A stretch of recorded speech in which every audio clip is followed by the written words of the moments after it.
It's a very much important question. Tahan, would you please let me know that why is it is said the English language so much important in this modern era? What is the real cause and reason behind it? Sir, English language की अगर history को, roots को understand किया जाए तो no doubt कोई ना कोई वजह तो है ना कि English is so much wide spread language. यानी दुनिया में सबसे ज़्यादा बोली जाने वाली ज़ुबान जो है वो अंग्रेज़ी ज़ुबान है, इंग्लिश लैंग्वेज है। और इंग्लिश लैंग्वेज की हिस्ट्री अगर देखी जाए, इसको अंडरस्टैंड किया जाए तो हमें पता लगता है कि जिस तरह अंग्रेज़ मुख्तलिफ़ इलाकों में जाके उन्होंने कॉलोनाइज़ किया उन इलाकों को और वहाँ पर अपनी लैंग्वेज को प्रमोट किया, तो उन इलाकों से अंग्रेज़ तो चले गए लेकिन उनकी लैंग्वेजेस स्टिल वहाँ पर बहुत इम्पैक्ट रखती हैं। और अगर उस पैरामीटर और उस कॉन्टेक्स्ट में देखा जाए तो मैं क्या, और करंट सिनेरियोज में भी देखा जाए, हिस्ट्री में भी इंग्लिश बहुत अहम रही है, बहुत अहम किरदार अदा करती रही है। Still, it is playing its role. English is no doubt very important language. As our first Prime Minister said, that English is our window to the outside world. If we stop learning English, we shut the window. मतलब बाहर की दुनिया से जो हमारे connections हैं, अब आपको पता, now the frontiers have been broken down. Now it's a global world, it's a global village. We have to connect with people in other parts of the world. तो उसके लिए कॉमन मीडियम की ज़रूरत है और वो इंग्लिश है। और इंग्लिश के बारे में काफ़ी कुछ मैं मतलब कह सकता हूँ क्योंकि ये मेरी अपनी एक डोमेन है।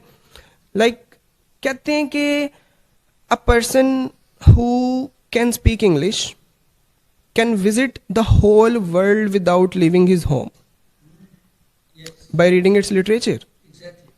मतलब वो घर बैठकर अगर उसकी इंग्लिश पर कमांड है, वो इंग्लिश का लिटरेचर पढ़े और इंग्लिश कल्चर को अंडरस्टैंड कर सकता है वो, ठीक है।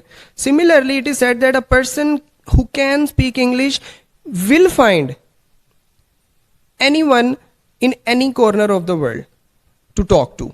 मतलब उसे दुनिया के किसी भी कोने में बात करने के लिए ज़रूर कोई ना कोई मिल जाएगा। और यहाँ पर मैं एक फनी फेबल शेयर करना चाहता हूँ।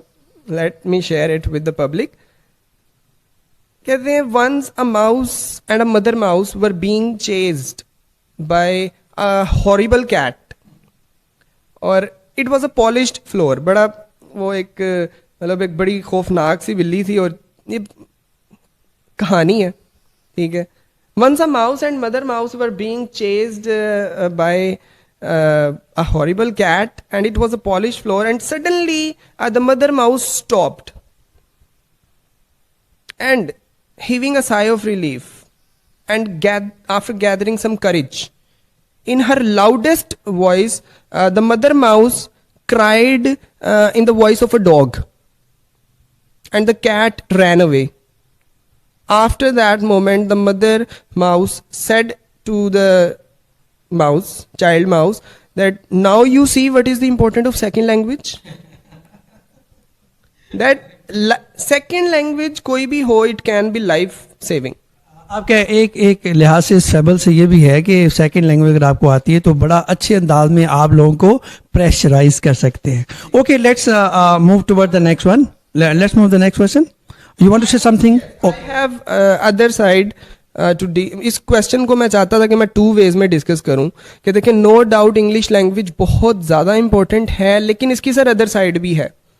मतलब इसको स्टेटस के पॉइंट ऑफ व्यू से, साइकोलॉजिकल पॉइंट ऑफ व्यू से और सोशल पॉइंट ऑफ व्यू से देखा जाए तो मैंने देखा है कि इंग्लिश को लोग जो हैं अपनी सेल्फ एस्टीम से रिलेट कर लेते हैं, ठीक है। अगर जिन लोगों को इंग्लिश नहीं आती, लेकिन language is a language, language का पर्पस होता है कि आपने अपने आइडियाज़ को कम्युनिकेट करना है टू द पब्लिक और जितनी अच्छी आपकी उस लैंग्वेज पर कमांड होगी आप उतना अच्छा, वो चाहे कोई भी लैंग्वेज हो।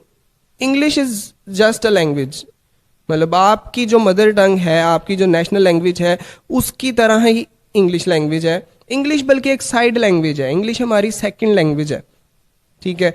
और इस इसका साइकोलॉजिकल और स्टेटस के पर्सपेक्टिव से ये है कि देखें, आपने भी देखा होगा सर कि कई सारी ऐसी सिचुएशंस आती हैं कि जहाँ पर बच्चा एंग्जाइटी अटैक, पैनिक कर जाता है, जहाँ उसको ऐसी सिचुएशन में जाना पड़े। मैं यहाँ पे इंस्टेंस कोट करूँगा कि फ़र्ज़ करें हमारे में से कोई ऐसा इंसान जिसको उर्दू आती है, इंग्लिश नहीं आती, और वो घर से निकलता है, वो किसी अच्छे मॉल में जाता है और अच्छे मॉल में उस एनवायरनमेंट में जाता है कि जहाँ पर इंग्लिश बोली जा रही है, उसे सबसे पहले शॉक लगेगा।